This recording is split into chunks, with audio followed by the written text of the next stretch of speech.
Assalamualaikum warahmatullahi wabarakatuh. A'udzu billahi minasyaitonir rajim.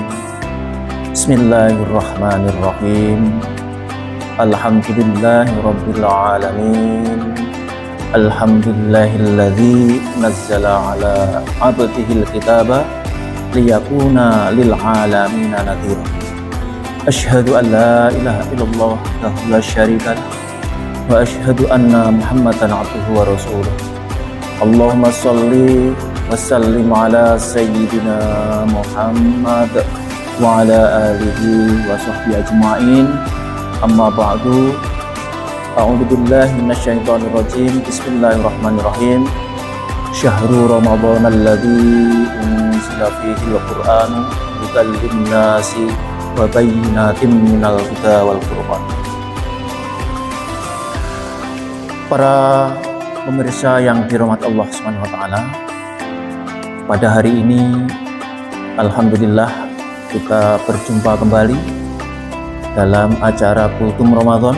Ketepatan hari ini adalah tanggal 17 Ramadan, merupakan hari yang sangat bersejarah bagi umat Islam karena tepat pada hari ini Nabi Muhammad Sallallahu Alaihi Wasallam mendapatkan Al-Quran yang pertama kali diturunkan. Karena itu pada hari ini umat Islam seluruh dunia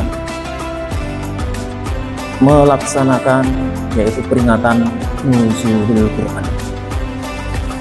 Para pemirsa yang dihormati Allah Subhanahu wa taala, tentunya umat Islam di seluruh dunia memperingati hari Nuzul Quran karena Al-Quran adalah kitab suci yang berisikan pedoman dan petunjuk bagi umat Islam.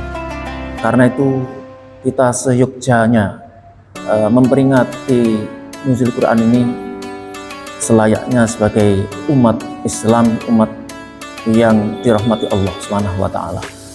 Para pemirsa yang dirahmati Allah Subhanahu wa taala,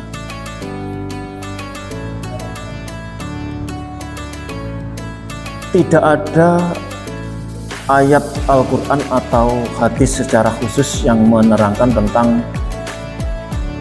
kapan itu sebenarnya Nuzulul Quran itu.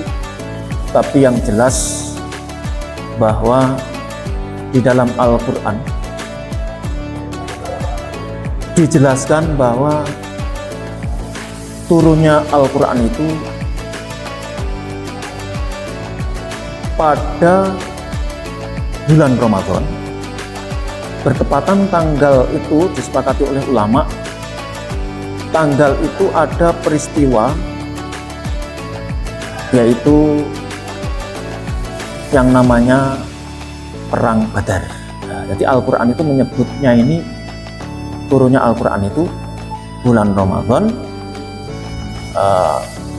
pas ada bertepatan tanggalnya itu seperti tanggal Perang Badar. Perang Badar itu kapan?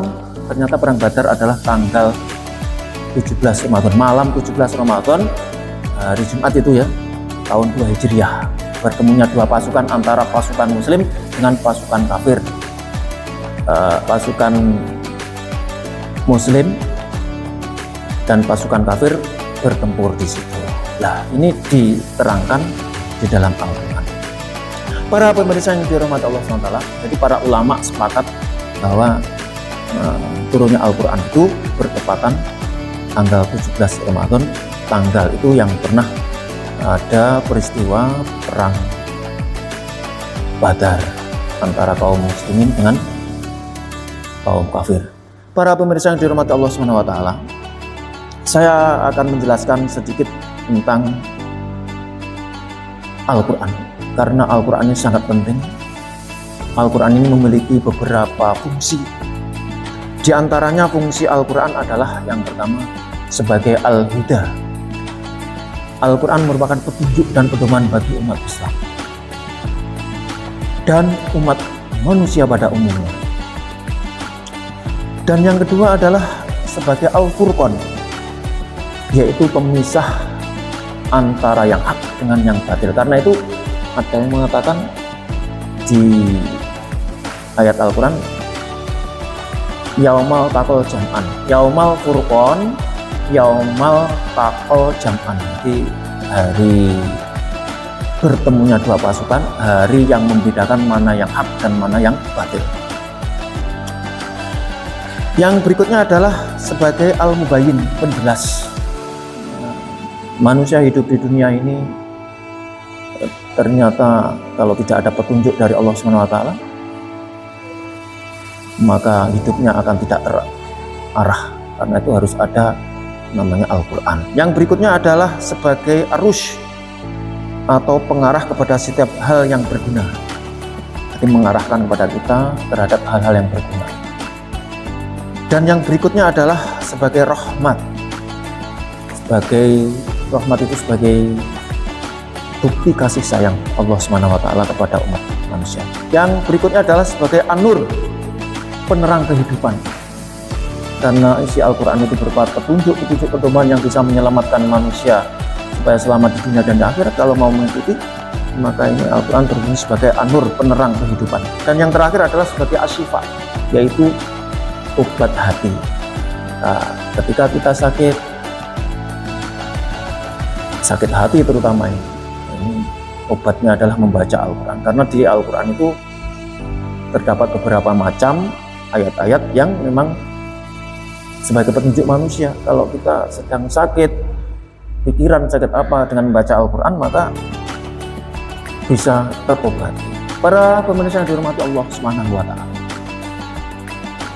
kita sebagai umat Islam tentunya harus selalu mengikuti dan menjadikan Al-Quran sebagai pedoman hidup kita dalam melaksanakan kehidupan sehari-hari, supaya agar kita selamat di dunia maupun di akhirat.